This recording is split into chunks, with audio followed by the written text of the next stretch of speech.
So it's not for kids.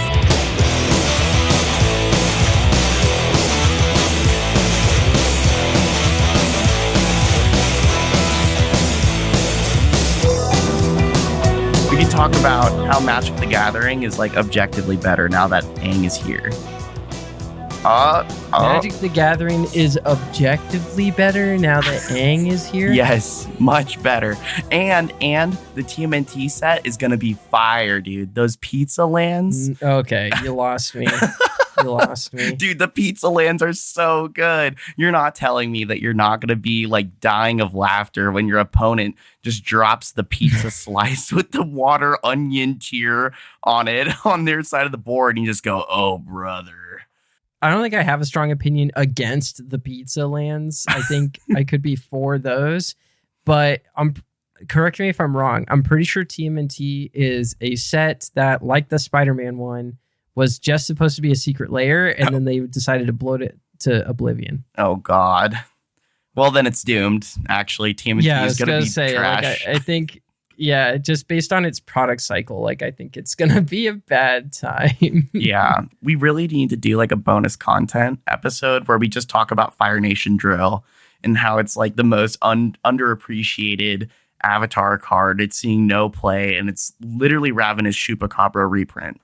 Like, can we just, I mean, yeah, we can't talk about that. I actually lost to that card with a wall of Bossing Say, and it destroyed my wall. No, that's legit, great. like epic flavor win. Yeah. that happened. That happened in the show.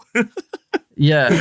Well, I mean, it didn't technically. Like the player who used the Fire Nation drill didn't win in the show. You know what I mean? Yeah. Yeah, they got cooked.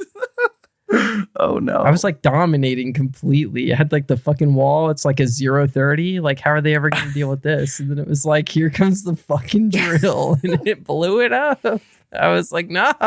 I wasn't even mad though. Yeah. I kept drafting and I was like, I kept getting the wall of Bossing Say as my rare because no one's touching that thing. And I'm just like, I don't know, like indestructible earthbending sounds kind of good. And I tried it one time and like it, you know, classic Magic the Gathering, the one of is always in your hand on turn one. My 8 mana card, the thing that I need the least, is just going to sit there the whole game while I wish I had Toph instead. It just like makes me cry.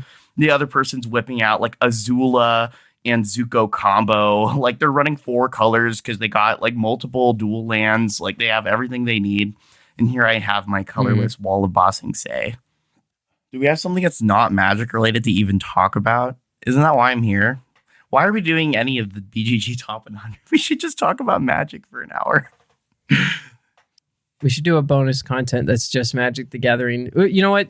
We'll put this all in, and then I'll just ask people right now, you know, if you're out there, you're listening to our show, if you come to Shelf Stable for the board games, how did you feel about this Magic the Gathering segment? How did it make you feel? Are you alienated or intrigued? Yeah. They got Avatar The Last Airbender in it now. It's probably the best time ever to join. Yeah, Avatar's really good. It feels really good. I think it's like the best set they've printed this year, and I'm Spider-Man's biggest fan. So I'll go so far as to say I actually think it's the best Universes Beyond set they've ever printed. But Lord of the Rings is right there. No, I think this clears it, honestly. That's crazy. I played both. This clears for sure. Like draft format wise, you think? Definitely. Oh, yeah. Yeah, I can get behind draft. But I think, dude, the flavor win of the cards, actually, I think I kind of do see things your way. Fire Nation Drill into the wall of Bossing Say. How could you not pog IRL? That's crazy. Welcome to Shelf Stable, a podcast celebrating board games that have stood the test of time. I'm your host, Surrogate Kenny. And I'm your other host, Tom Bowers. Today, the featured topic is the Board Game Geek's Top 100 in review with our special guest this week, Taylor Allen. Taylor, thank you so much for being here, filling in for Kenny. Taylor, just quite simply, you're just a friend of the pod, and you're kind of a legend behind the scenes. I feel like you get brought up on the show a lot for someone who doesn't have like necessarily any celebrity outside of our content. No offense, of course. Like, yeah, you're not really known for anything. No one knows your name outside of the pod or anything. Yeah, no, they don't. But you do talk about me a lot. But it's kind of funny. Exactly. It's it always feels like when y'all bring me up, it's like, oh yeah, well Taylor annihilated us at this game, so naturally I hate it. And anyways, let me move on. That does sound like something I would say. I mean, basically, for those of our listeners out there that are sold on the show and they are paying for the unedited episodes, the bonus content, you're in there quite a bit. You've been working with Kenny on talking about the top 100 games on BoardGameGeek. That's your focus, right? Woo. This year. It was a resolution. Yeah, I don't get any credit without knowing all the top 100 games. It's actually kind of funny because when I first came to the group, I kind of undersold myself, I think. And I was like, oh yeah, I haven't really played board games before. I just like Scythe. I played Scythe. And then we spent our first ever like game nights playing stuff like Camelot, which don't get me wrong is great. But like I was like, can we play Pax Pamir? Can we play Food Chain Magnate? Like I'm ready. I was ready for it. And then and everyone in the group collectively, especially Kenny, we're like, hold on, sweaty. Those are board games for serious gamers. And you're just like a little baby gamer that's only just started out gaming. You're not ready for stuff like Pax Pamir. That was Kenny, right? Like he said that. Yeah. Oh yeah. Yeah. Literally line for line. I was there. Yeah. So you set out to prove yourself. Yes. And so, yeah, I said I'm going to play all of the top 100 games by the end of the year. And I'm actually almost there. There are some caveats. I haven't played some games for the sake of time. I haven't played some games that are meant to be small innovations on other games. Not because I think that they aren't worth playing or investing your time into, but just because it was already hard enough trying to gather all these games together and get them played. I'd only played like 20 or 30 of them before I started this. So like to get the rest of them all played was a big feat. And now I'm sitting at 10 left. I'll be excited. Almost there. Okay. But before we get into any of that, before we can actually dive into your inner thoughts and figure out what of those games are actually worth playing for those listeners out there who maybe they're like you, they're new to the hobby, they want to know what the top 100 is. We aren't going to talk about those yet. We're going to save that for the end because right now we're going to talk about just some of the stuff we've been playing recently. And we're going to keep this a little short because we have a lot of games to cover in the back half. Oh, yeah, baby. Let's do it.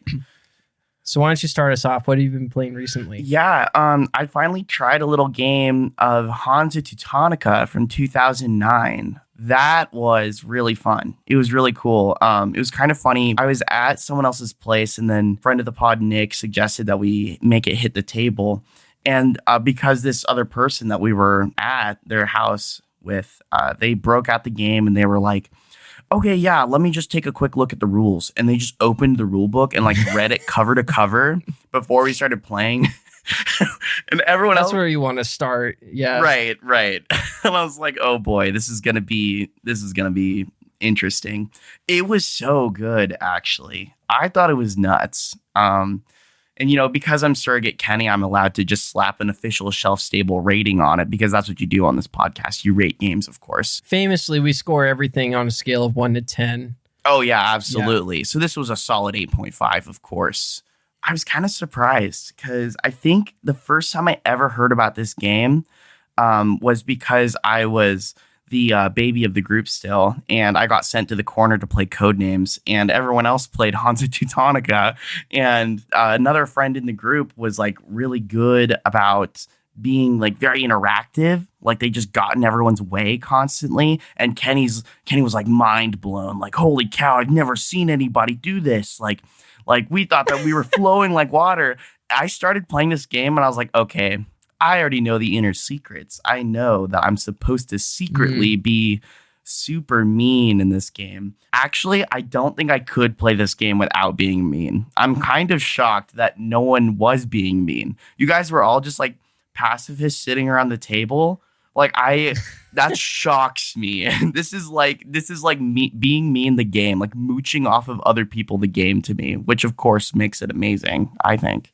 I've only played this the one time, but my experience with it was pretty much what you would describe, where it seemed like you are in fact rewarded for being selfish and aggressive. Like it is the game of like, fuck you, take mine. Like, you know, yeah, totally. Like, for real. They literally devote an entire action to just making you pay extra to move someone's fucking little cube out of the way because you stuck it down and then you smiled at them from across the table with a shit-eating grin. And then they're like, okay, fine, I'll pay the tax. And then they push your shit out of the way and you get a huge bonus for it. It literally makes you twice as efficient. That's crazy, man. That's crazy. Yeah, so Hansa Teutonica, literally like the perfect money please. That's what I call it when you shove yourself in someone's way. It's my favorite mechanic. Money please. I've never done anything wrong in my entire life. Money please. Like, yeah. Yes. Or whatever she says. Oh yeah, it's perfect. It's just easier if you give her the cash. Yeah, it's so good. Best Parks and Rec quote. But yeah, that it's an amazing game, which is crazy because the front of the box made me actually hate it. I was like, oh, brother. I had multiple opportunities to play this before, and I had to get kind of roped into playing it. And then now I'm kind of happy that I did. So thanks, Shelf Stable, for encouraging me to play it. Yeah, easily one of the most underglazed, like frowny brown dude on a box, like board game of all time, I'd say.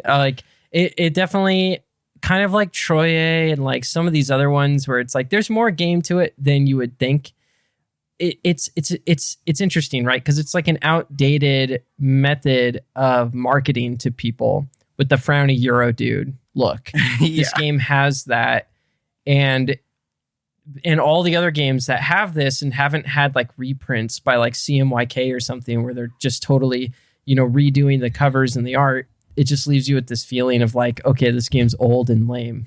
Yeah, you know, totally. Like totally, dude. It feels like a sort of like a long-term strategy for marketing the game. Like, you know, like it just kind of feels like it was like a huge theme fail and the artist is like, I don't know what to do with this. So they just slap some angry dude on the box because they're like, here you go. This is what you asked for, I guess. You know, like, yeah. I like to imagine the artist like poring over the rule book, like not knowing what to make out of it, and then they just slapped a coat of Euro paint on it. They were just like, I'll just make it look like a map, and that'll sell.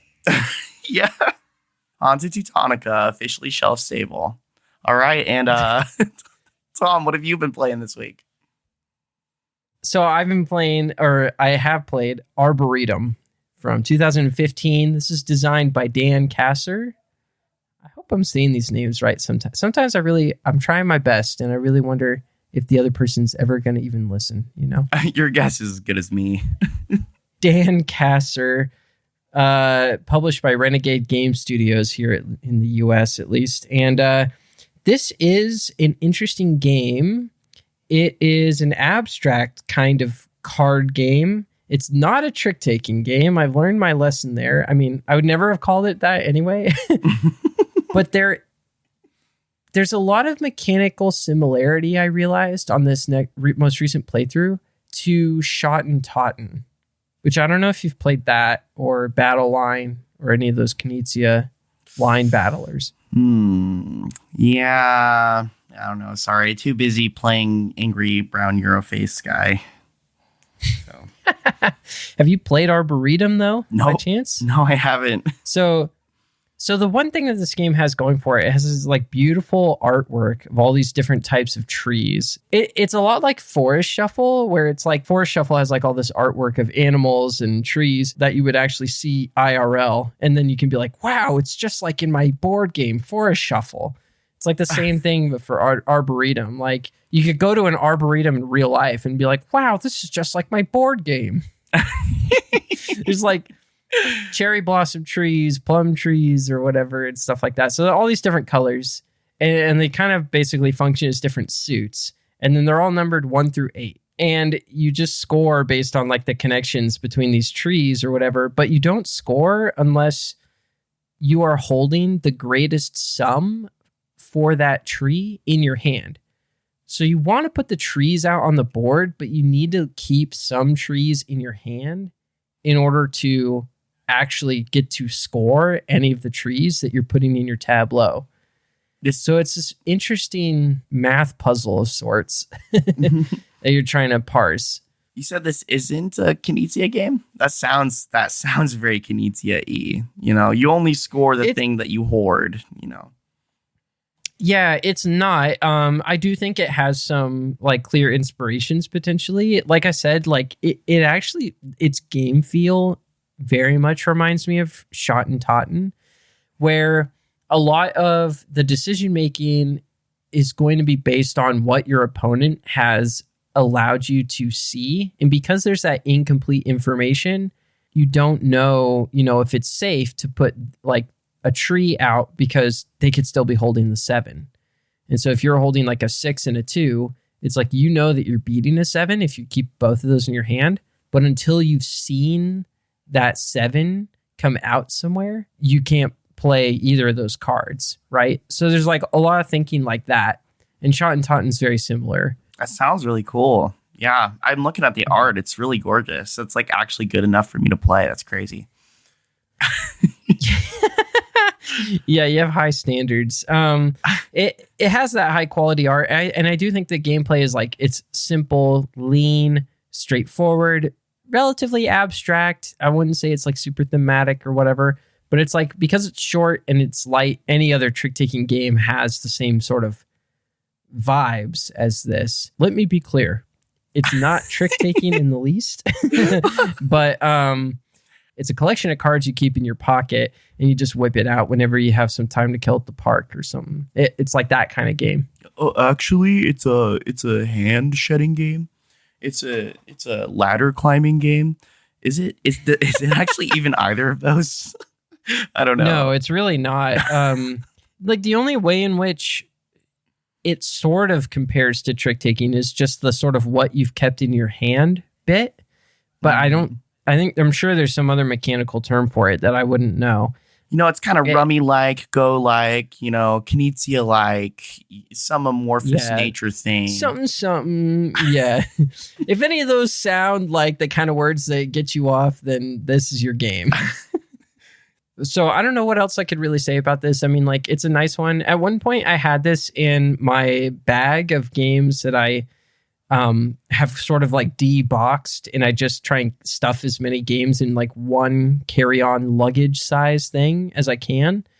I took this one out because it's complicated enough that it isn't really like a party style game. And I was starting to realize that the value of the bag was like party driven, where it was like, I'm trying to whip out stuff for like complete like noobs who want something easy and light or really just like crowd pleasing type games. And Arboretum isn't really those, because it's puzzly, it's thinky, it's almost mathy. So that's why I ended up coming out of the bag. To the shelf it goes, and to collect dust it awaits. Poor Arboretum. Yeah, this is the first time in a while that I've played it. And that's kind of the problem too, is that like, I think there's a lot of other games that are sort of doing the same thing as this, but I'm still not, I'm going to, you know what? You gave yours an 8.5. I'm going to give this one like a nice solid 7, a light 6.5 kind of range here.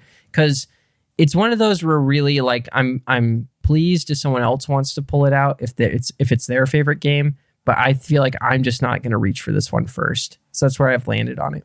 Nice. Shelfies, let us know if you like the name Shelfies, and also if you like that there's officially shelf-stable ratings now on the games, because I hope that this stays. I hope it's a trend now. Yeah. We started giving them numbers now to really punctuate. Also, we call them slop heads. That's like canon. Yeah, but I'm trying to retcon it. Oh, okay. I've been the Shelfie number one believer since day one, and then it never caught on. I actually do think the Discord like revolted against me. I was like, I like it. How about this then? All right, you slop heads, you tell us which one do you like more, slop heads or shelfies? Vote now in the comments, right? Yes, the official poll. Yeah, and you too can pay $1 to join the Discord Patreon. And then you can also vote whether or not you'd like us to call you a slop head or a shelfie. It's amazing. Yeah, I don't know what else to say. Arboretum from 2015. It's a game. Woo! It's a game. 100 games to play before you die. All right, it's the part of the show where we talk about the 100 games that you are required by law to play before you die or before you turn 100 years old, whichever one comes first. And Dick Van Dyke, happy birthday, my guy. I hope you made it through this list, because if you didn't, you're now, cursed with the 100 games segment. No, I'm just kidding. That's not how it works. But congratulations, Dick Van Dyke. You fucking made it. 100 years old. I mean, come on. That's something awesome. He's the guy, by the way, in case anyone is still confused, week after week, I've been alluding to his existence. Kenny has created the superstition that we somehow kill off people when we talk about them on this, because I did it to Jimmy Carter. But no, Dick Van Dyke, he made it. December 13th, that was his birthday. We're recording it on his birthday, in fact. Woo! Let's go! So, great job. Great job. Game number 57 on that list is Letters from Whitechapel from 2011. This is designed by Gabriele Mari and Gianluca Santopietro and published by Fantasy Flight Games, among others. Taylor, why the fuck is this on the list? Because the box is really big, I'm sure, because it's a Fantasy Flight game. So I'm sure there's just a little deck of cards in the middle. And then Dick Van Dyke opened the box and said, throw the insert away. It's on the list because it's in an unnecessarily large box. Yes, no doubt. Woo! So last week it lined up perfectly that we had Tom Brewster to talk about Cosmic Encounter, because he had just been playing it again recently and basically had fallen back in love with it. But I believe neither you nor I have ever actually played Letters from Whitechapel. Nope, never. I didn't even know this game existed. I've been a bad slophead. I didn't even read the list. That's totally fine. I can speak to why I think Kenny put it on this list, which is that essentially it personifies or distills, rather, the hidden movement type of game.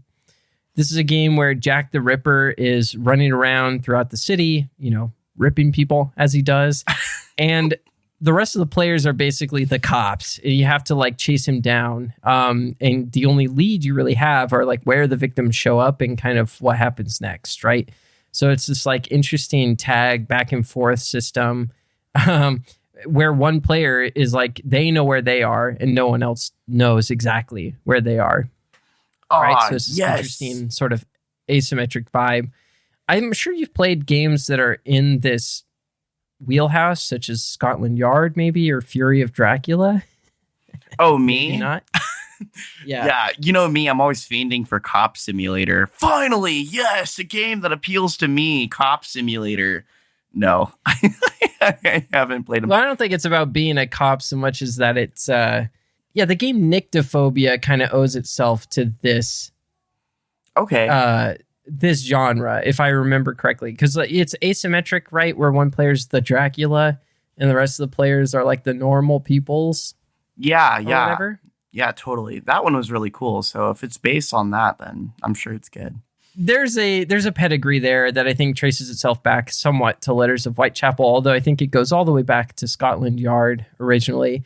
And yeah, sure, being a policeman in London is kind of cringe in the modern day, but we're talking about back in the 1800s when serial killers and detectives were kind of literally brand new conceptually. And that's the mindset of where you're placed in with the theme of this game. Oh, you went to that? Because I went to Jojo's because I heard Jack the Ripper, and that's a Jojo's reference. Yeah, definitely not like any other anime or book or thing has ever done anything with Jack the Ripper in it. But JoJo's Bizarre Adventure, I think, is probably the most emblematic depiction of Jack the Ripper we've ever had. Yeah, Jack the Ripper from JoJo's. Yeah, I'm familiar. I'm with you. I will say, my selling point for anyone who hasn't heard of JoJo's Bizarre Adventure, I was just like, it lives up to the name because like literal Jack the Ripper rips himself out of a horse at one point. Yes, he literally does. So if you're not on board for a story where actual factual Jack the Ripper, who has been brought back to life as a vampire, tears through the body of a horse to attack someone in surprise, then you're not going to like JoJo's Bizarre Adventure if you're not in for that. Yeah, what more is there to say? Yeah. And, frankly, if Letters from Whitechapel doesn't have Jack the Ripper ripping himself out of a horse, I'll just be disappointed. There's like a little horse piece that like it's like Velcro, and then it just like every time the cops encircle the horse, you get to like press a button and like this little figurine pops out of the Velcro horse carcass. Dude, that's board game tech. That's innovation, man. That's awesome. That's actually in this game for sure. I didn't make any of that up. So go play it. It's in the list for a reason. Perfect.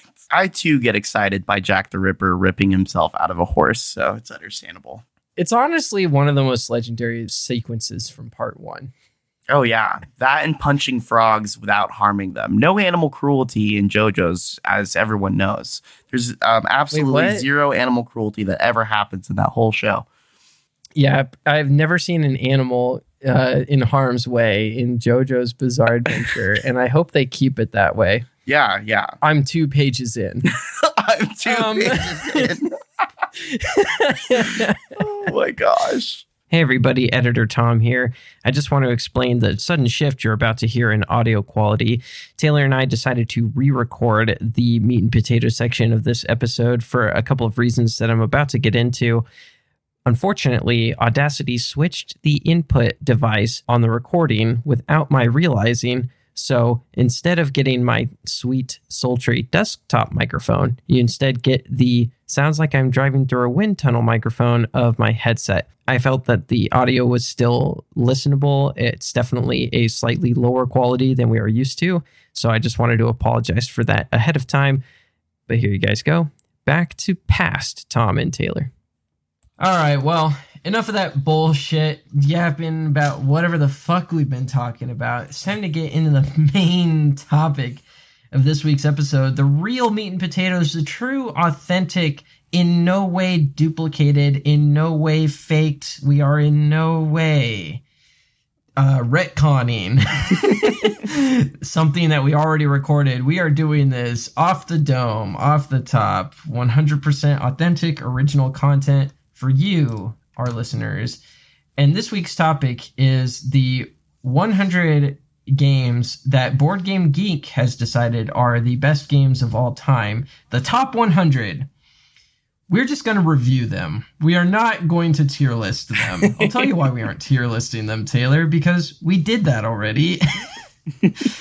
And for any of our patrons that listen to our bonus content, we really appreciate you, and we're kind of sorry for sideswiping you with this, but I was trying to edit that content, and it's so long, and I was really worried that it was going to be very boring to people that are not already extremely invested in board games, which I think we already kind of struggle with. Yeah. So we're redoing it. We're going to take a different approach. We're going to tell a better story. We're going to talk about the BoardGameGeek 100, what it's like to actually play all of those games.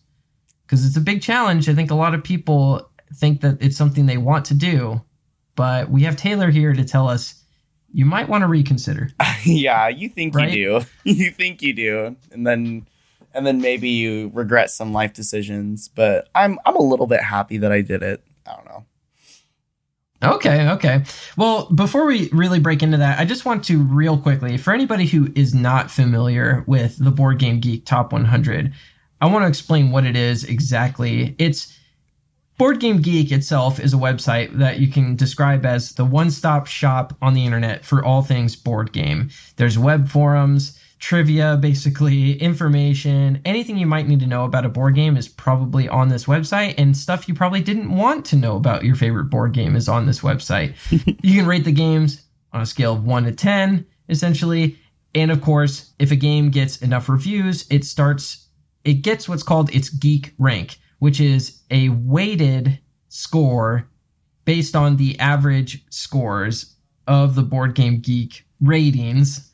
And it's weighted by basically dummy votes and a couple other things that sort of keep things in check so that games aren't overglazed or they aren't being review bombed, as we like to say, because somebody just decided they don't want, Netrunner in the top 100 anymore, right? So they try and do their best to mitigate anger and bots and blasphemy or whatever else from going on, but it's not necessarily the best system in the world. And of course, there are a lot of biases inherent to BoardGameGeek users, as we will, I'm sure, learn this episode. So the top 100 is sort of notorious for a number of reasons, but it still acts as a kind of benchmark of where the taste of board game geekers really is. And Taylor's experienced it firsthand. So you're basically our subject matter expert. Welcome to the show.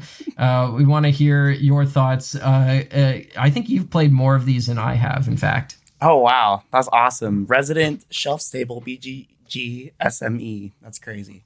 Yeah, and you guys also have you did your cool episode where you deep dived, talked about the algorithm, talked about removing certain biases from the top 100 list and seeing what would happen. And there were lots of cool results that you guys pulled up from that. But on top of that, in your episode with guest Cole Worley, you also talked a little bit about how some board games kind of have a cultish following. And I'm no stranger to that. I am definitely the most root-pilled person to ever live. But there's so many games in the top 100 that kind of follow a certain formula. So if you have listened to a bit of my bonus content, I call it the board game fluff phenomena, where there's kind of an idea that certain people have of what makes a game good and what doesn't. And the board gamers generally tend to follow those heuristics, even if the game itself doesn't change all that much from my perspective. So some of these games are going to be a little spicy on the list, and it'll be fun. It'll be fun to throw Arc Nova in the trash can, but I guess that's spoilers. We'll talk about that later. Okay. I'm ready for your hot takes, honestly. I think there's a lot to potentially be learned from your perspective as a relative outsider, someone who I think is sort of represents, to my mind, the newest wave of people that are entering board games. Because I feel as if I'm from a sort of second wave. I think there's a wave before me of people that wanted the frowny Euro dudes on their games, and the train people, and they predate me. And then people. I came in, dude. I came in when it started to become cool, but was still nerdy. And then you were coming in after, for whatever reason, a box of Dominion and Race for the Galaxy is visible in the movie Gone Girl of all things. So I think you're part of the wave that's after we somehow made it into Target. I remember before board games were in Target and it still wasn't really a thing. And now they're kind of everywhere, relatively speaking. Oh, totally. I literally got my copy of Root from Target. So if oh, there you go. So yeah, so and that definitely was wild to me. So it's almost generational, not really truly a generation between us, but in terms of sort of internet and the culture of board game movement, I think that it's an interesting turn that things are starting to take. And so to me, I feel like you're a good voice for that. So you're representing all Zoomers everywhere is what I'm trying to say. Right. I'm the mouthpiece, the singular mouthpiece, and I dictate what the Zoomers all think collectively. Yes, that is true. Perfect. Yeah, we're always about absolutes on this show. So, okay. In your experience, Taylor, why did you set out to do this in the first place?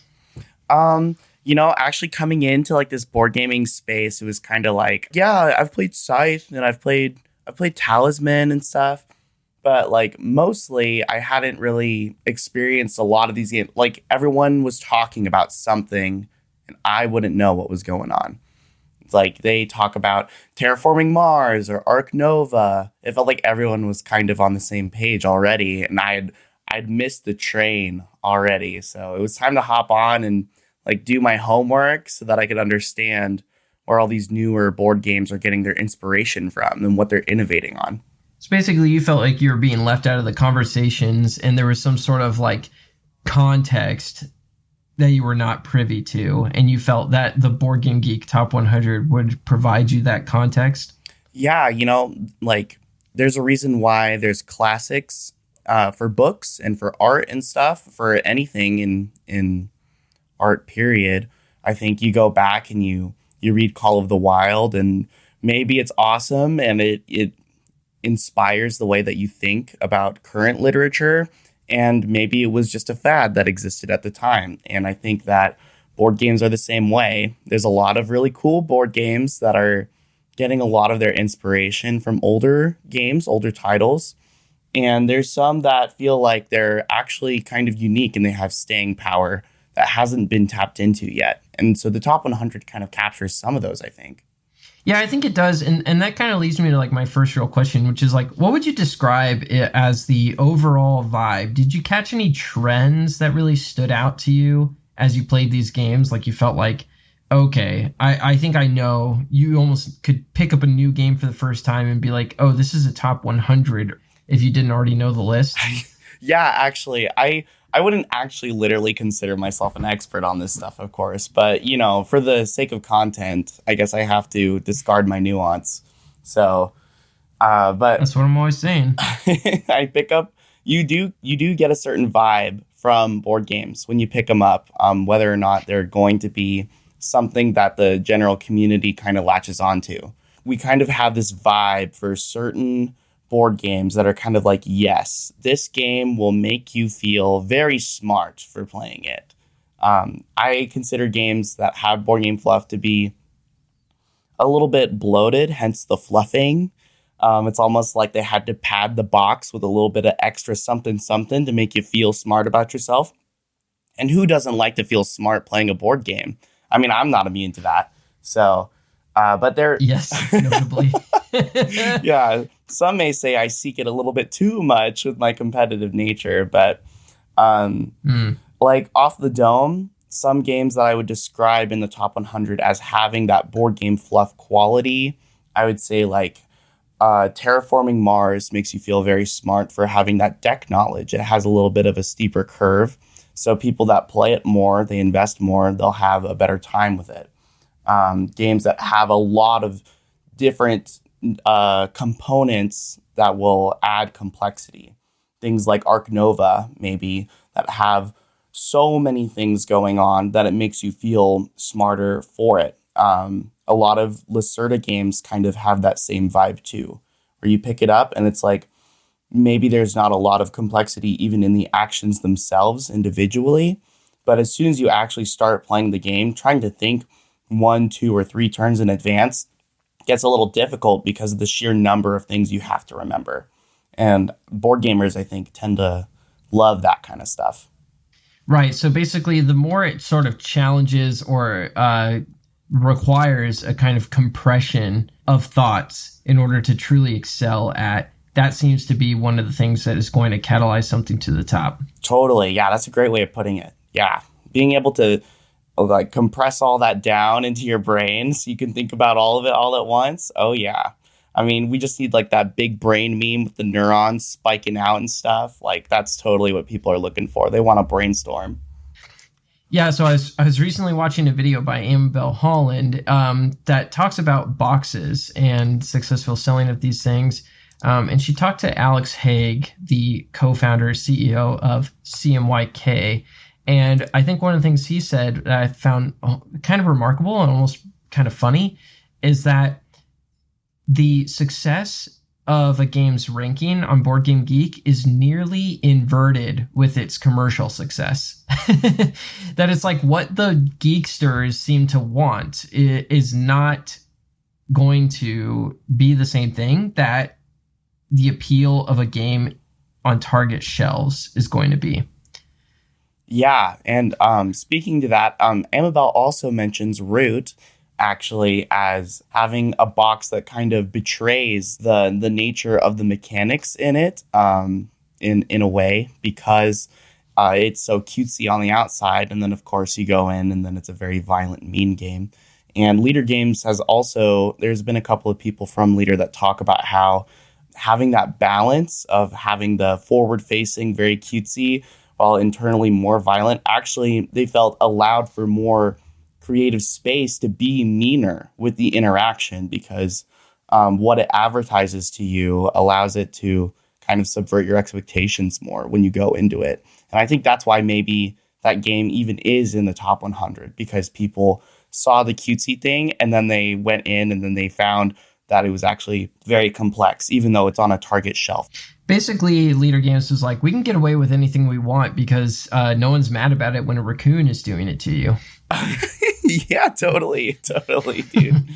Dude, that dang raccoon, man.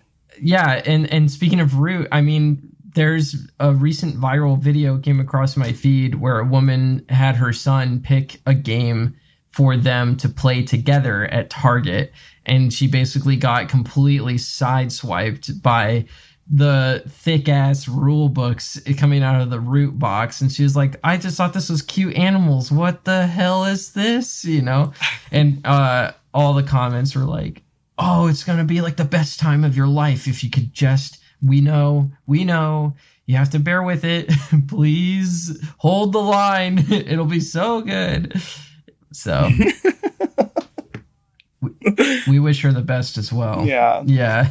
Yeah, it's awesome. Yeah, so, it's a banger for sure. What would you say were like the biggest surprises of the top 100 list? You're going through this list and you're starting to get a sense for like, okay, all of these games are just big think. And, you know, I imagine the more you went through that, the more you started to sort of brace yourself for that. So were there any sort of like, oh, this like feels completely different, or, you know, I can't believe this is on the 100 list? Was there anything that hit you like that? Yeah, games that I'm shocked by being on the top 100 list. There's like in good ways and bad ways, because I don't think that board game fluff is actually like necessarily bad. It's just not for me. Classic Kenny style, of course. Something like Quacks. I mean, we've probably already run this game into the ground on the podcast, in the bonus content and with you and Kenny. That poor game, man, it just gets so much crap from us. But it really is. It's baffling, isn't it? Yeah, it is crazy. After I'd played so many top 100 games where it was like, okay, another frowny Euro guy. Here we go again. Okay, I'm going to turn 3 resources into 3 different resources that will do something in 6 turns when I don't care about them anymore. And then Quacks is like, you know, I don't know. What even is Quacks? How do you even describe that to somebody in the top 100? How is this here? Who voted for it? I don't understand. It almost feels, this is going to sound really degrading in a sense, but it almost feels like it's Flip 7 with extra steps. Do you kind of see where I'm coming from with that? Yeah, I see where you're coming from. And I actually kind of like that Flip 7 cuts the extra steps out, personally. Yeah, New game alert. Game alert. I'm so sorry, our listeners. Plug your ears. You know, we're talking about some other sort of blackjack adjacent push your luck strategy game. Quacks just can't stop with extra steps. How about that? There you go. I haven't played Can't Stop, but I've heard that it's good. So, I mean, yeah. It's at least as good as Quacks. I'll say that. I must not be big brain enough, because I see where some people are coming from. You're just like not mitigating the luck well enough. Get good, lol. Like, I have a 60% win rate in Quacks. And you know what? Pop off. That's awesome. I am not big enough brain to find the lines that I'm supposed to. I'm frankly shocked that anyone can have a consistent win rate in this game. I was going to say, like, even if you can get good at this game somehow and just and you can dominate the win rates. Like, it's so boring. Yeah. Like, it seems like such a tedious, mathy, boring statistics like worksheet to basically get good at Quacks. And it's like, why would I do that when I could study a statistics worksheet and start winning money at poker? Yes. You know what I mean? Yes, exactly. Why is blackjack not in this spot? Exactly. Like, right, yeah. If I'm going to sit there and press a button because the statistics tell me to, I want to be paid for it. I don't want to pay money for it. That's crazy.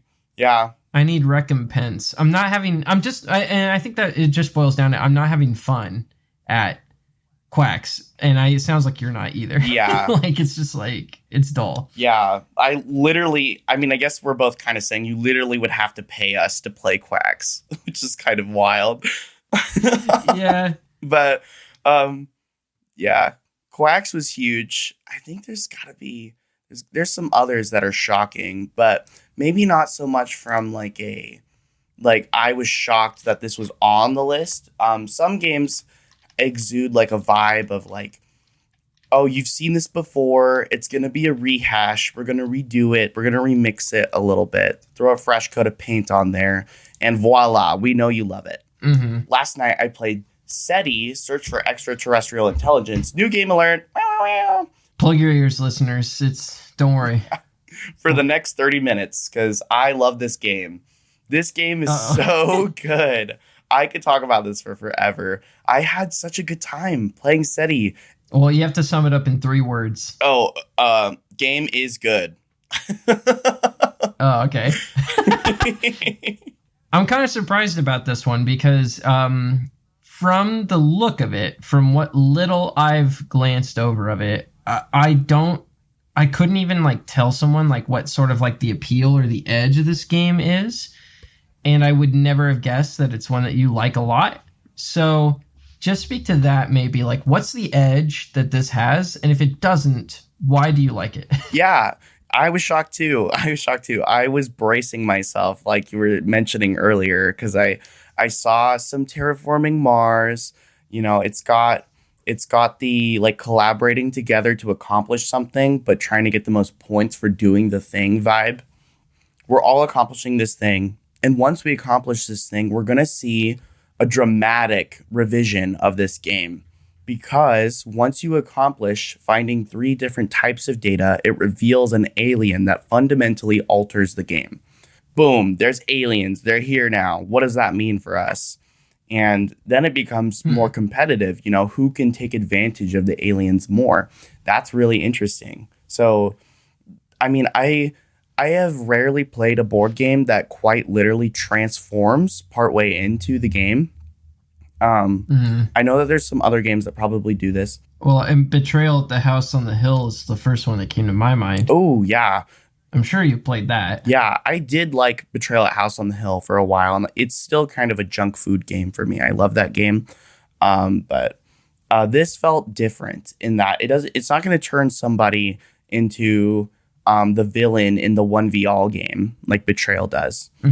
This one is just going to make everyone think completely differently about where they're going, what they're trying to do.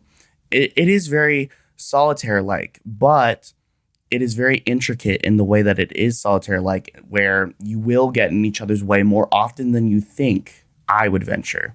So it captured everything thematically that I wanted from Terraforming Mars, but it did it in a more elegant way, a more stripped down way. It's more streamlined, and the game transforms midway in a game that's very interesting and feels very unique in the current board game climate.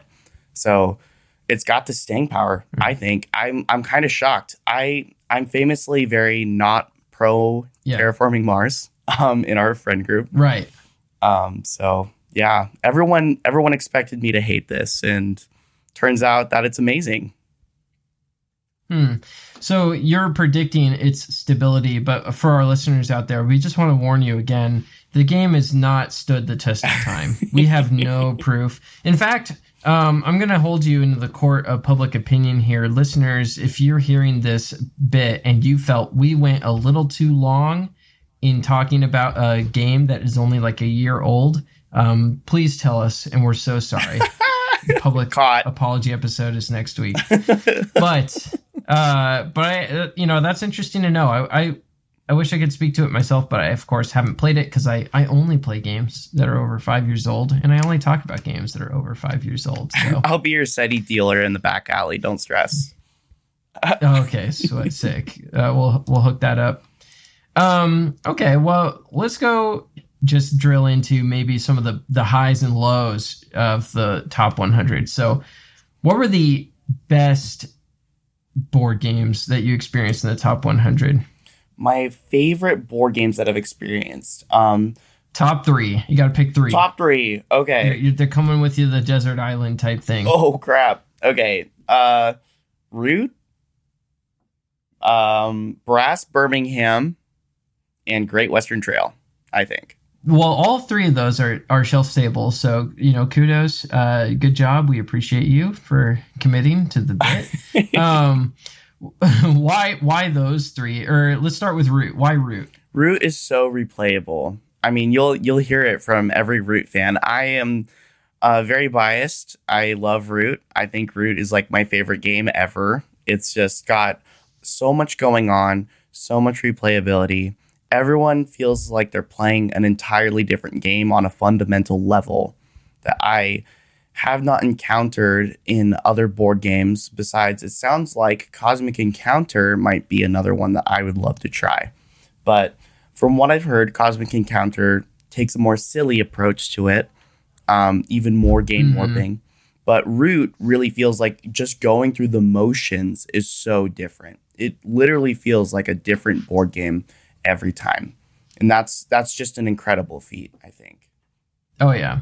Yeah, and I'd kind of have to agree based on my own experiences here. It's hard to beat. It's up there for a good reason, and it's in Target still for a good reason. I'd say it's probably going to be with us for a long time, longer than our show, if I had to guess. Yeah, let's go. It did win Geek Madness. I don't want to put it here or there, but Tom Brewster, I heard you last week, and it hurt me really badly to hear that you would vote for Terra Mystica over Root.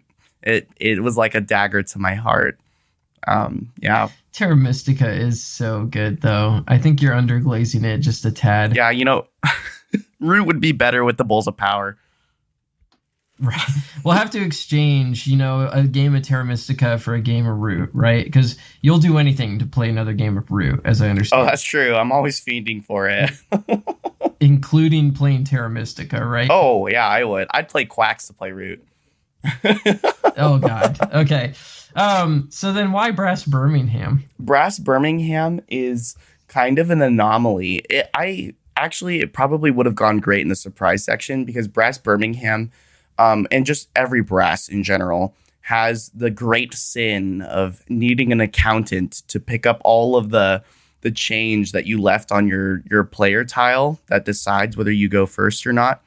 By that, I'm referring to the fact that when you spend money in brass, you have to keep track of it instead of returning it to the bank because it decides who goes first. And so that is like so tedious, so fiddly. There's some other things that are crazy about it. I think you've probably talked about sometimes the coal travels down the lines and then the iron is like air. It's like gas. And then the beer is like gas sometimes, but sometimes it goes through the it's like, like, where are we going with this? This is crazy. But right. There's a lot of stuff that I wonder how much of it was mechanically necessary and how much of it was baked in thematically when it almost really didn't even need to be there. I'd be curious even to try playing brass without the coal and iron like networking stuff and see how significant it changes the game, because I wouldn't be surprised if it's not even like that big of a deal at the end. I'm sure there are like extreme brass heads that are like pulling their hair out, like ready to argue with me on like why we need to have like coal in network type shit.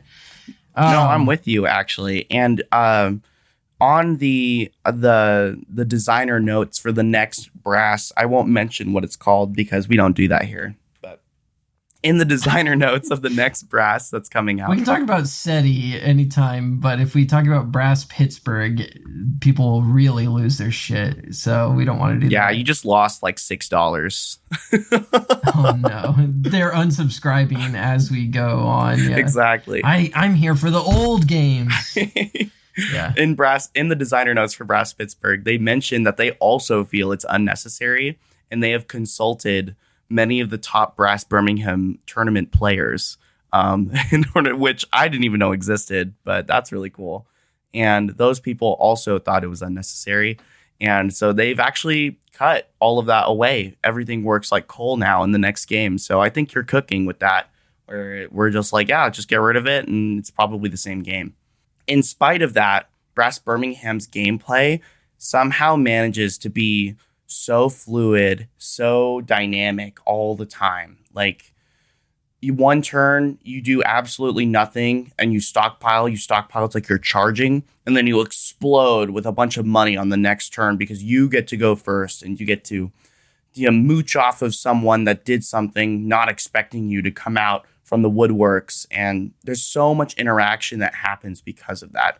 The tempo that you can gain from choosing to save your money is incredible. Every single purchase feels like you're sweating bullets because you're worried that someone else will spend just a single less dollar than you did. And the fact that a game can really make you worry about a single dollar in comparison to like the 16 to even 20 plus that you might spend on a big turn is incredible. I mean, that's a feat in and of itself.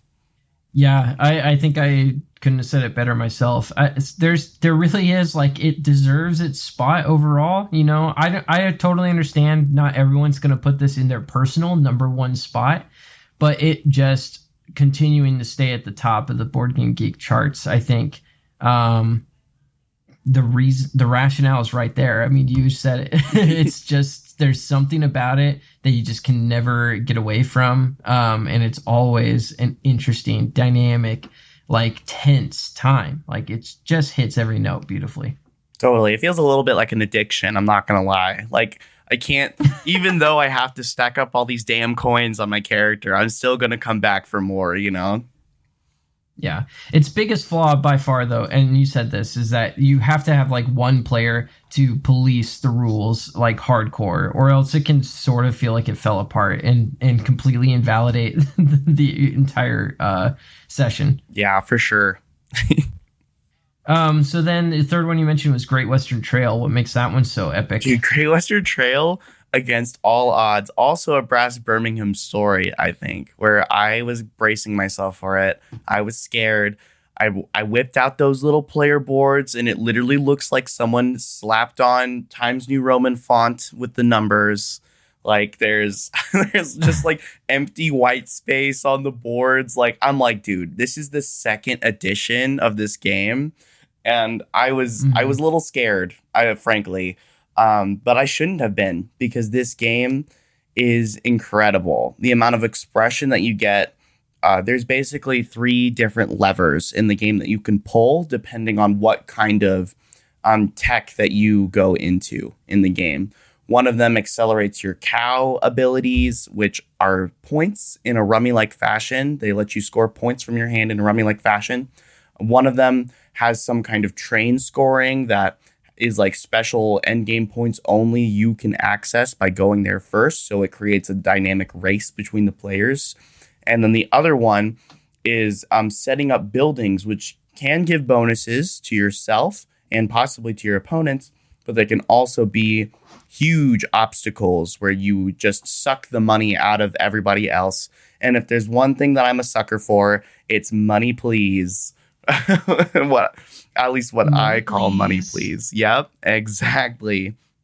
Yeah, it's so good. Holding your hand out to take a coin from Kenny's deep pockets just feels so good after he saved up so much money, and now he's a single dollar off of doing exactly what he wanted to do. And you just get to sit there with a shit-eating grin on your face while you just prance around with all the money that you're taking from everybody else. So what you're saying is no one should vote for you for public office, because you would be like you'd be the sheriff of fucking Nottingham. That's what you sound like. Yeah, You like walk around like in the fucking Robin Hood cartoon, the Disney movie, where he like dunks the coin inside the blind old lady's cup and like takes the 3 of them that bounced out. That is so me in board games. It's kind of scary. Yeah, I shouldn't run for public office, that's for sure. The dopamine hit I'd get would be crazy. But yeah, you'd be like, they just have to pay whatever taxes I set. Tell me more. Yeah, it's awesome though. Great Western Trail balances those 3 things in an incredible way. It has very streamlined mechanics for setting up these buildings that let you chain off combos that accelerate the game faster. Another one of my favorite mechanics in board games is being able to accelerate the pacing of the game. If you can end the game early, it doesn't really matter if you're able to score better than your opponents in the long run, as long as you can make sure you squeeze out just enough to beat everybody else in the short term. And that's a whole nother angle that some games don't have. It adds another dimension to the game. How long is it even going to be? I found myself doing this in Samurai as well, because it has a similar mechanic there where you can feel as if I must be ahead based on the current position. If I just rush the ending, and don't slip up too much, I can probably close this out. You know what I mean? And so putting that pressure on the other players is a really fun way to get to the end of a game. I'm hyped for Samurai a little bit. I'm not gonna lie, that's a little exciting to me. I know how much you really want me to play this game, and that is probably the best price you've sung for it so far for me. I mean, it's there. It's all there. It all goes back to Samurai. That's what I'm always trying to get at with this show. All right, so we've heard about the good games, the best of the best. What about the best of the worst? What are the worst? And you know what, Quacks? You've done enough. Go sit in the corner. All right, you're on timeout. We won't beat you up anymore. But what are the other 3 games that you would say are like the worst experiences you've had playing the top 100? So it goes without saying, because I have said it on the bonus content, Ark Nova is such an abysmal game for me to play. It feels like it wants to be Terraforming Mars so bad, but it's like it feels like the Virgin Ark Nova versus the Chad Terraforming Mars she told you not to worry about. And I don't even like Terraforming Mars that much. So right. I'm like trying to think of an even better, it's just like, wow, would you rather have creamed corn that's past its expiration date or creamed corn? And you're like, yes. I guess I'll reach for the creamed corn, but Ark Nova's the creamed corn past expiration. So what do you think makes it so awful? Dude, no, someone decided that their job was to just say yes to everything the designer said. Because they were getting some kind of bonus or something. Because it feels like no one ever told this man to stop adding things to their board game. There is so much stuff in here, and none of it is even explicitly interconnected unless you really try your damnedest to make them connect. Some people will enjoy that, I think. Some people will really see the appeal in that, and they love the challenge of trying to make these seemingly disjointed mechanics come together actually happen. But for me, it feels like I'm doing homework just to play the board game. And I don't want to do homework just to play the board game.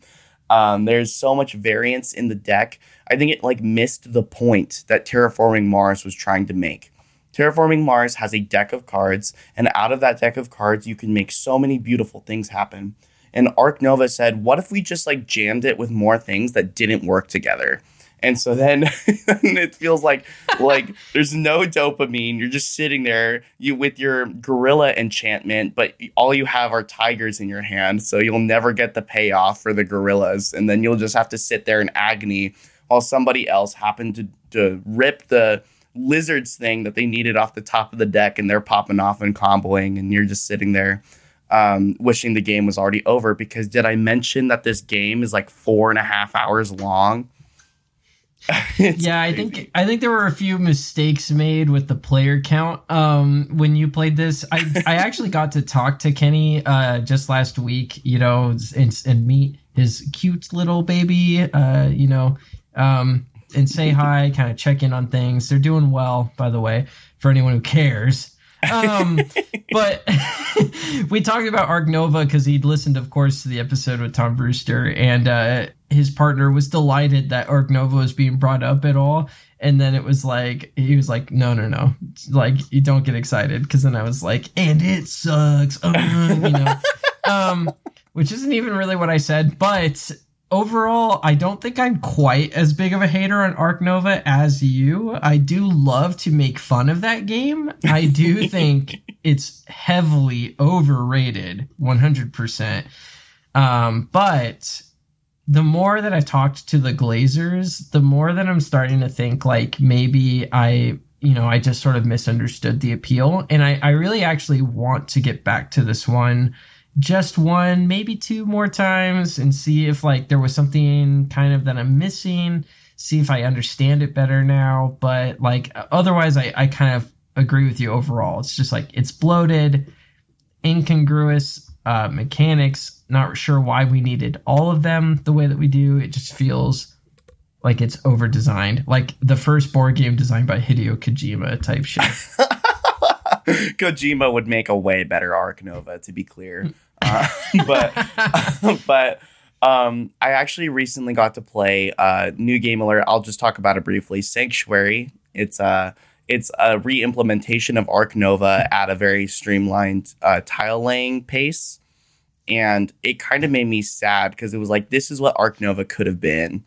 And instead, people are playing Ark Nova.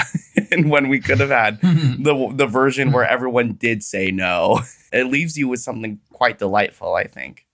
Well, there you go. So, in about 5 more years, we'll have to revisit, see if Sanctuary has usurped the king, Ark Nova, which I think is still number 3 on the list. It's actually number 2. Yeah, and don't worry about it. It definitely won't surpass it. Ark Nova is probably going to stay forever. No, it's back down. Number 3, Pandemic Legacy Season 1 reigns supreme as of this recording. It's number 2, I should clarify. I can't even speak to Pandemic Legacy, but I'm just glad that Ark Nova is getting more hate. The crabs clawed it back down. Oh, yeah. So 2 more real quick. So what are the other 2 worst experiences you've had? I was really excited to play Eclipse because Eclipse, I played it with you, and you have a lot of nostalgia for this game, as I understand, and it was kind of like a big deal of you getting to the table. And I think I kind of spoiled myself because I played a space game that appeals more to my taste than Eclipse does. That being a specific Cole Whirly game that may or may not be in the background somewhere waiting to pounce on the top 100 list. But Eclipse... Just on the cusp. Just on the cusp. It's right there. One could say it's edging the top 100. But Eclipse, it has a lot of dice chucking. It feels like the combat for me was just kind of a miss in comparison to some other things, which is not just a fault of its own. Many other space games that I've played all adopt a similar system. So it seemed like they were riffing on the same ideas, or maybe they created the same ideas. I have no idea. But it otherwise felt like a nothing burger to me, unfortunately. Wow. You came for my boy. I'm sorry. Eclipse. Right for the jugular. Legend. Yeah. I kind of don't blame you. I think even on my more recent experience with this, I was sort of like, I still thought this game was fun. I do still think that it teaches easier than the box would make you think it's going to. It's like so straightforward in a lot of ways. Just compared to Ark Nova, for example, right? On your turn, move a disc and select your action, right? Mm-hmm.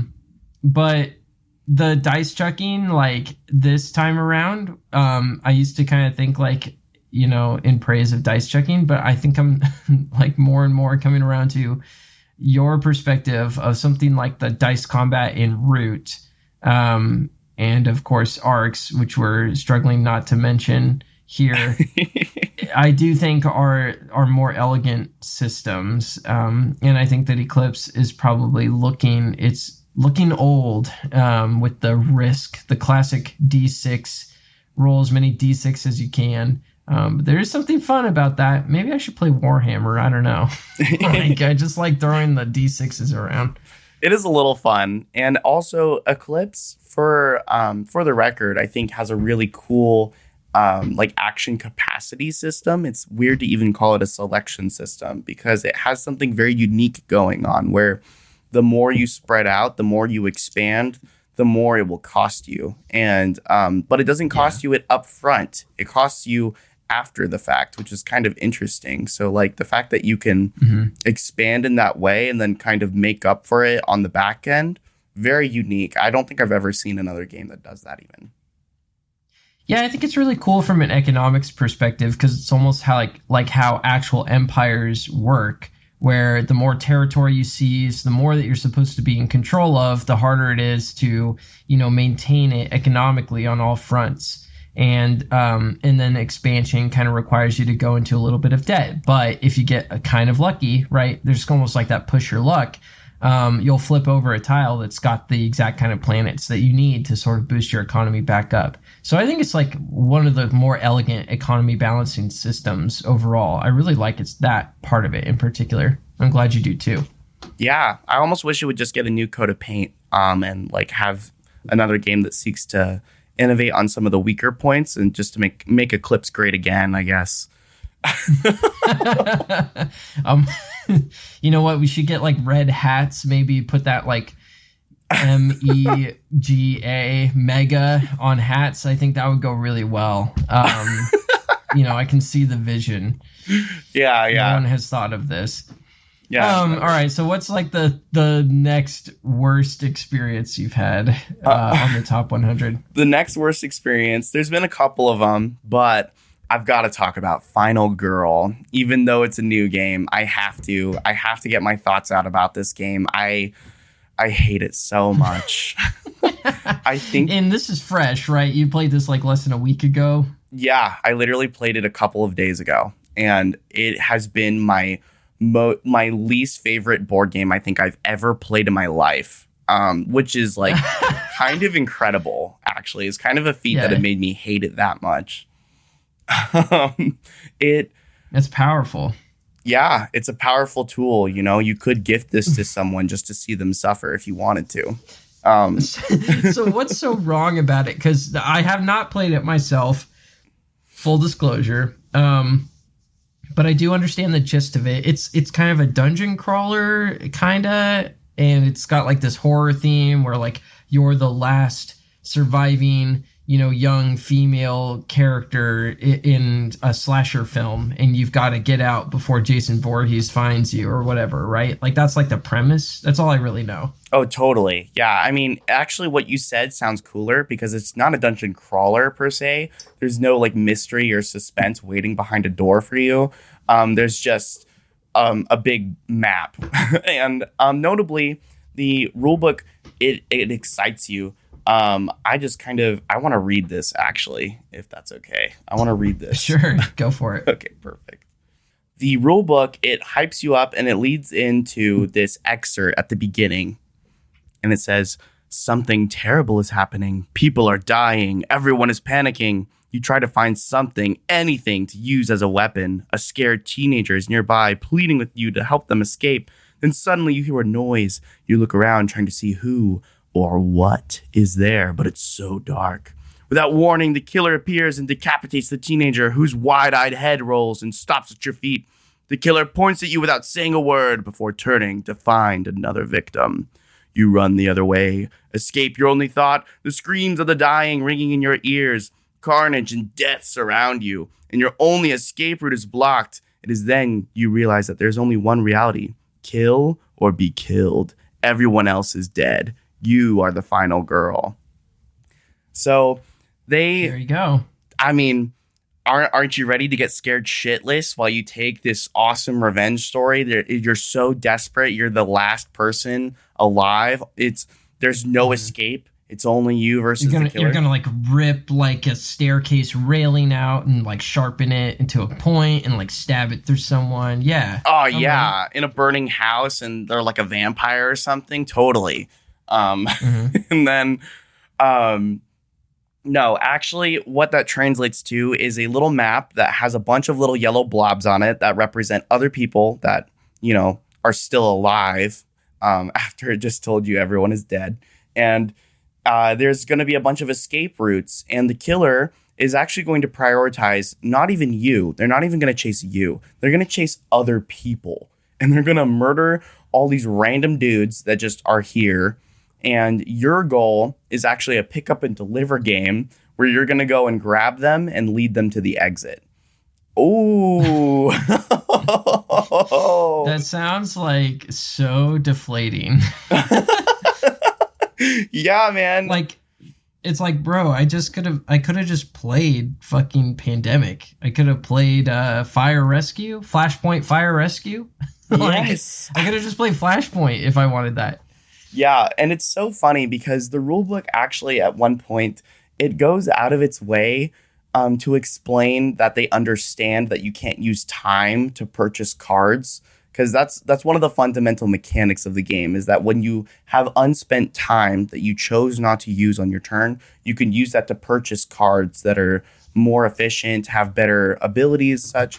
And they went out of their way to thematically explain, hey, this represents that you took time to plan and this is what you came up with, right? And like you can't gain time in the game thematically, but it represents that like you've compressed your actions down into a smaller amount of time. So it is by like, it's relatively more time. So that's how you gain time. Anyways, it's so convoluted, dude. I feel like I'm reading a physics textbook. But then they just have a bunch of people sitting on the board. And it's like you felt the need to thematically explain time buying something. I didn't care about that at all. I care that I'm not alone and that the killer isn't even that scary and they're not trying to murder me, really. Sometimes they do. But for the most part, I mean, literally in the rule book, it says that if there's a tie between you and the victims, they will always choose the victims. They don't even want to kill you the most. That's crazy, man. I literally wasn't scared at all. It kind of only makes sense in the meta context of like what a final girl is, like as a TV trope, that like the killer's always going to leave you for last. It's just like, okay, so you're Jamie Lee Curtis thematically. All right. Like, you know what I mean? Like there isn't, just because it's a meme, like doesn't mean it like necessarily makes sense mechanically or even fit almost with the narrative that you're setting up at the beginning. So that sounds frustrating. Also, talk to me about like the fact that it is kind of like a meme title. Like, why was there maybe some flavor reasons that you weren't impressed with this game? Dude, this is the Joss Whedonification. Whedonification, I guess. Joss Whedonification. Try saying that 3 times fast. Of our board games. So it's like, it feels like everything that you hate from the MCU, all the constant banter, the constant like cringe dialogue, it is on every no one's able card. To take it seriously. Even when people are like getting dusted in front of their eyes, they're just kind of like, someone call for a vacuum? Like, like Yes, dude. And it literally is that. Every single card that you draw will have flavor text on it.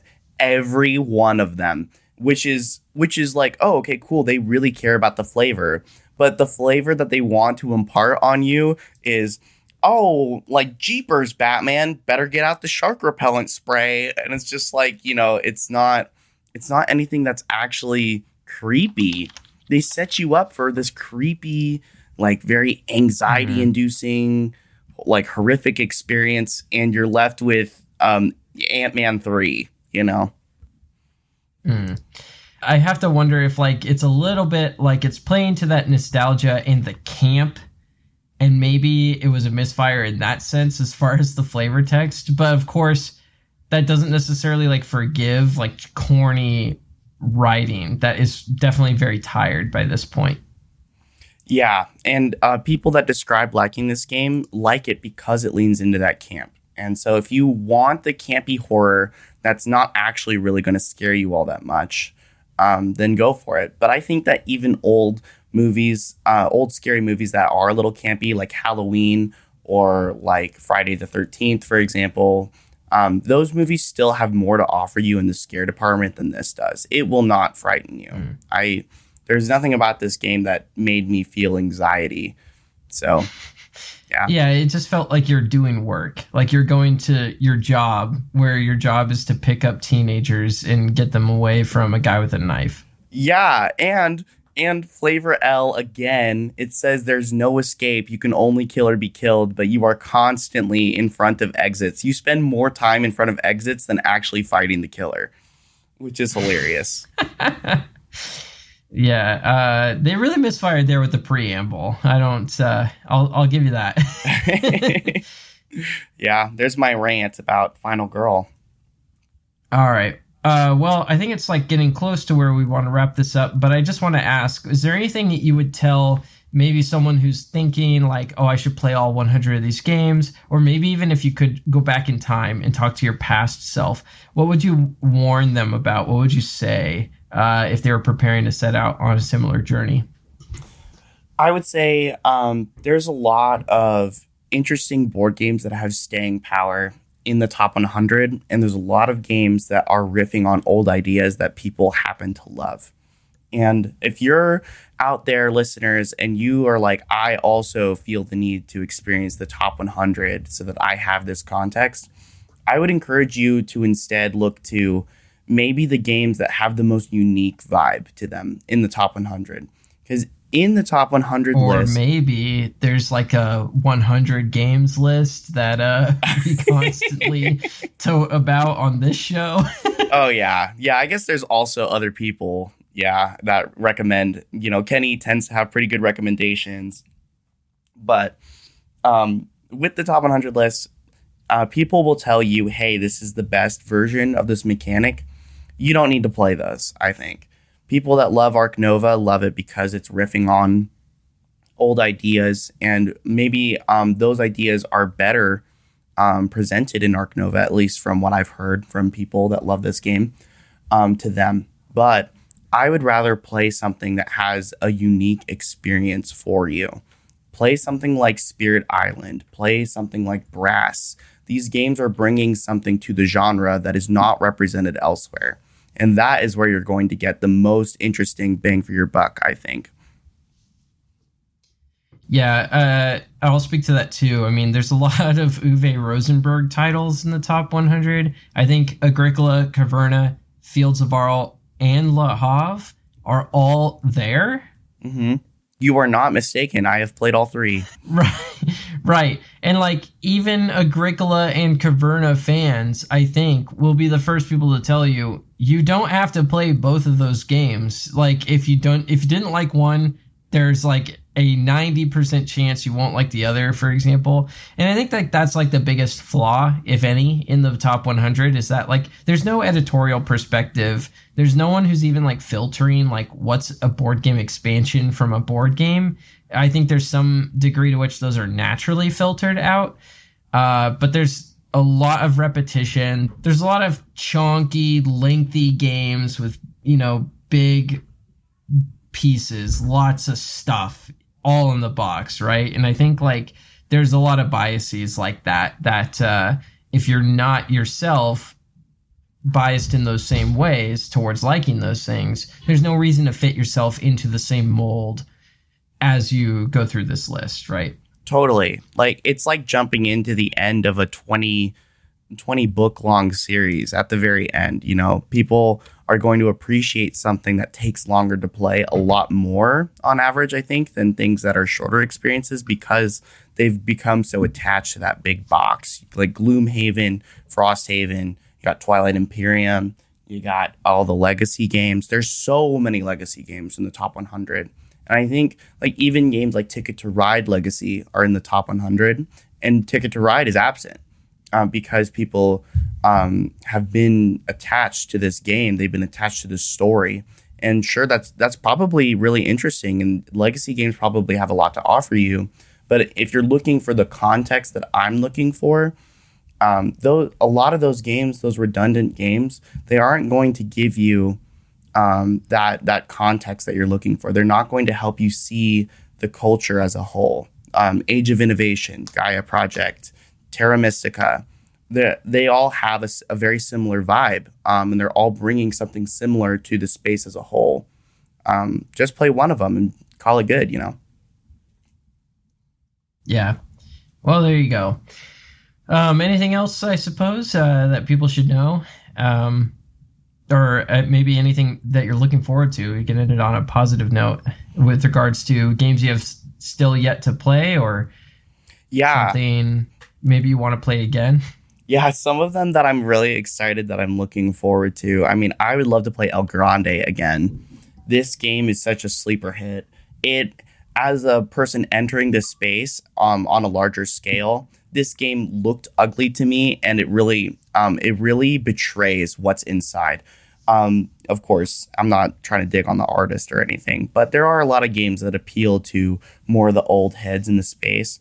El Grande is worth your time. Please play that game. More people need to be talking about this. The fact that it's in the number 100 spot and has been like fluctuating in and out is crazy to me. Yeah, and I mean, it's one of the most shelf-stable games of all time. We're talking about a 1995 title, which is actually, I think, like an exception. I think it might be the only game from the 90s that's in the top 100. So that should tell you kind of like how much it has going on. I'm sleeping on it. I still haven't played it myself. So let's get it to the table. I gotta fix that today. Yeah. All right. Well, I think that's going to do it for this week. Thank you so much to Taylor for being here, substituting for Kenny while he continues to go on his journey of having a second child. What a crazy lad. Thank you out there to those of you who are listening. Thank you especially to Taylor for actually coming back and recording again, and basically fixing what I think would have been a very hard to listen to episode, genuinely. But if you really want more, you can always subscribe to us on Patreon for only $3 a month to get access to all the bonus content. You can hear Taylor's thoughts on every single game tier listed that was uploaded this week, if you really can't get enough of this. I want to say thank you especially to Michael, Tyler, Devon, and Josh of the Boise RainBeaus for their sweet segue music, and thank you to Bonehouse for letting us use your song, Raw, as our opening theme. Awesome. And if you're loving the cast, share it with a friend or on Reddit or on BGG. You can also reach out to us directly at shelfstablecast@gmail.com. All of this and more will be available in the show notes. If you like what we're doing and want to make more of it happen, consider subscribing to us on Patreon. You'll get access to bonus content and Discord. Awesome. And we'll see you all next week. Next week, we got another special guest lined up to take over for Kenny's spot. I'm not going to tell you guys who it is, so leave it a little bit of a surprise. We're going to be talking about games to play around the holidays. Oh, yeah. Next week. Woo! I hope it's Jim Carrey. Yeah, that seems likely, I'd say.